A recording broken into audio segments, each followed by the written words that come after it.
Ludovic Vigon, question sur une note qui vient d'être révélée par le journal Le Point il y a quelques jours. Oui, une note de l'Observatoire de l'immigration et de la démographie selon laquelle 580 millions de personnes dans le monde seraient éligibles au droit d'asile en France. Est-ce que dans cette perspective, vous jugez qu'il faut revenir, restreindre le droit d'asile en France? Le droit d'asile procède là encore d'une dimension constitutionnelle.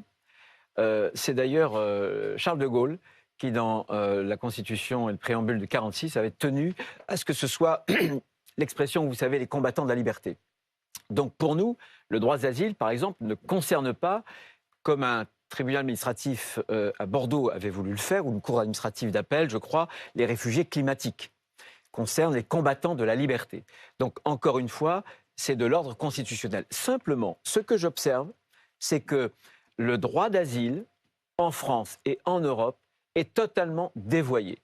Il est dévoyé et on l'utilise faussement, justement pour pénétrer dans notre pays.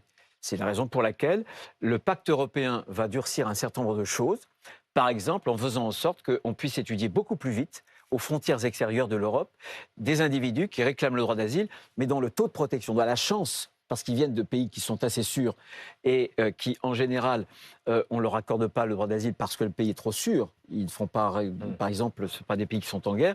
Mais je pense que cette restriction des critères, elle est très importante. Il faut revoir, en tout cas, et le faire appliquer avec beaucoup plus de, comment dirais-je, de méthodes et de règles strictes.